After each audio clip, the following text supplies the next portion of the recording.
Well, good morning. I'm going to put this up on both channels, so everybody, welcome to you. I was going to make one probably later on. It's Memorial Day at the cemetery. I always go out to the cemetery on Memorial Day, where my father and grandfather are buried. I've been going to graveyards since I was a little kid on Memorial Day to decorate the graves of family and others. Just a family tradition that we have. And I wasn't going to make another one, but something I just saw in the news made me want to do this one. There was a mass shooting in Taft, Oklahoma, early this morning, shortly after midnight last night. Have you all heard about it? Probably not. Probably won't. A mass shooting. 8 people shot, 1 died. One of the people who was shot, 9-year-old, hopefully they won't die. Taft, Oklahoma is, from what one of the interviewed people said, a community of about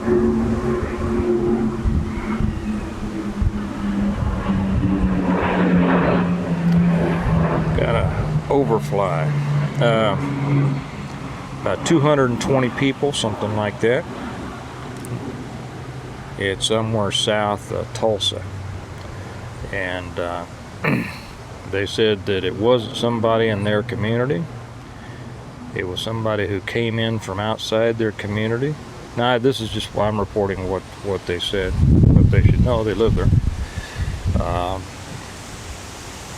And started shooting the place up. Now, you won't hear about this, probably. It certainly won't make the national news, because the colors aren't right.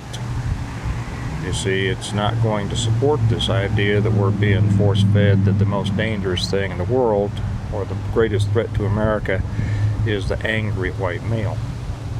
Well, there are a lot of us white males who are angry, and there are a lot of black males who are angry, and there are a lot of white females who are angry, and a lot of black females who are angry, and a lot of males and females of every shade and color and ethnicity and that you can imagine who are angry. We're not angry at people that we want to shoot. We are angry at the collapse of the culture and our country.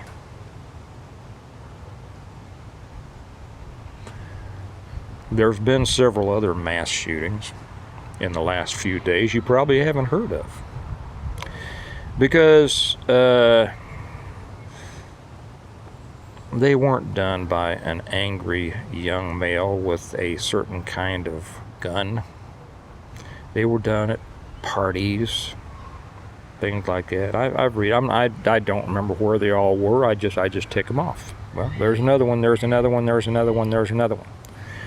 There was a tremendous mass shooting last night, and the night before, and the night before, and the night before.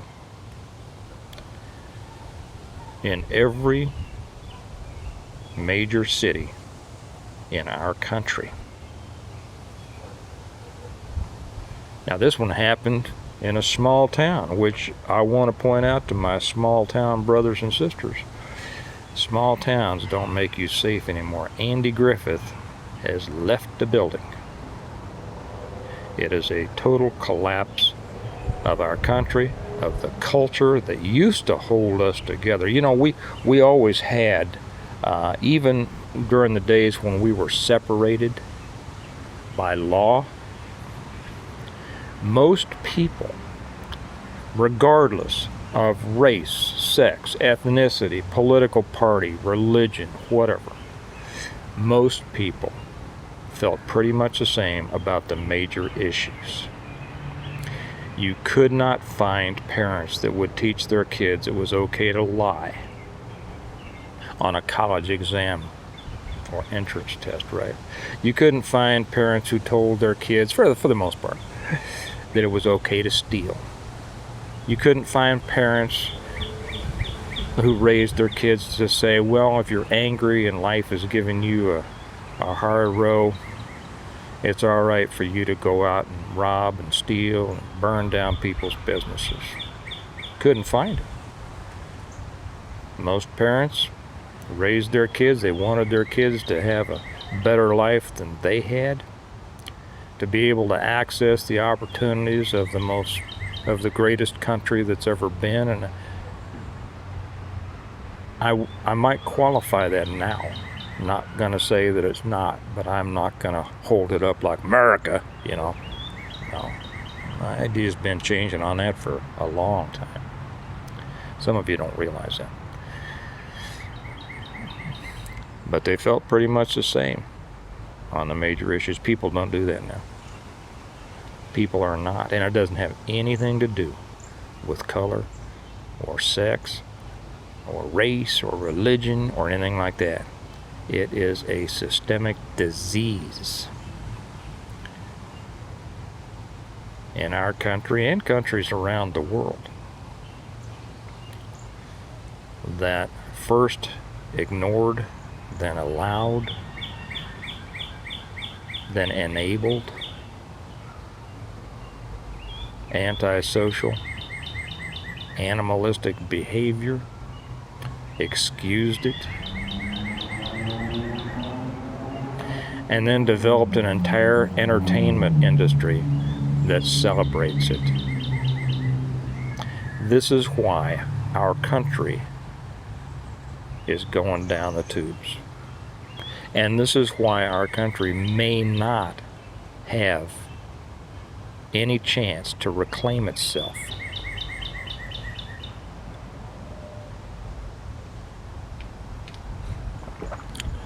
You know, we celebrate Memorial Day to honor those who have died in the service of our country, those military. There's another peace officers Memorial Day that I didn't say anything on for a couple of reasons. And I've had many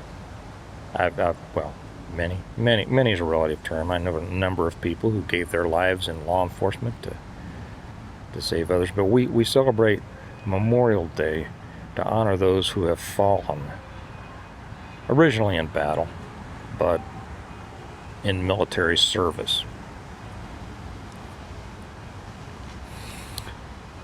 Many of you may not know that it was really started, the first acknowledged Memorial Day was in Virginia in 1861. Confederate women went out and decorated graves, and then in South Carolina, and then in Mississippi, and then in others. And then it finally caught on in 1863 in the North at Gettysburg. But I was going to make one on that. I don't know if I will or not. But how many people have died? You know what we need a real Memorial Day for? All of these innocent people who are slaughtered in our country every day. Every day. And I'll include the millions of babies who have been murdered before they were born.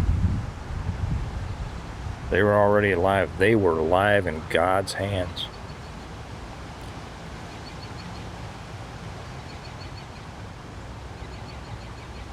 Many of us wonder whether God has withdrawn his blessing and his protection from our country. I wouldn't be surprised.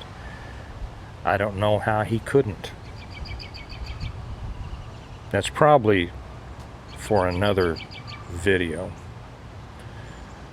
And I will make that video. I'll probably make it on American Reversion, because it really doesn't have a lot to do with preparedness the way we think of it.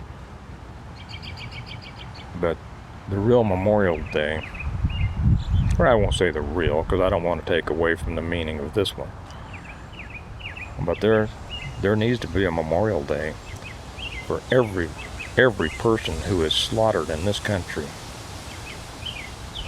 every day.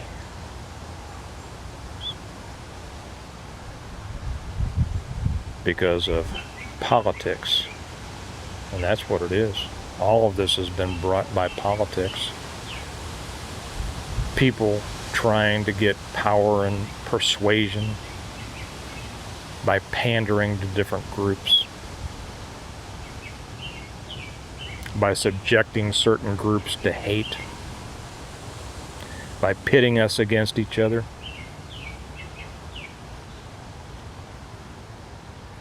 We need a Memorial Day like that. And it needs to be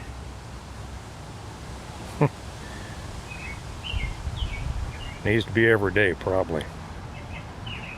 Anyway, you're not going to hear about a lot of this stuff. We're going to have another one of those media-worthy events, no doubt. As soon as this last one simmers down a little bit, I'll kick another one off. But a mass killings happen every day. Mass beyond what people think about. You all have a good Memorial Day. Figure out what you want to do with your life, with your family, with your community, and with your country. And I'll talk to you later. Bye-bye.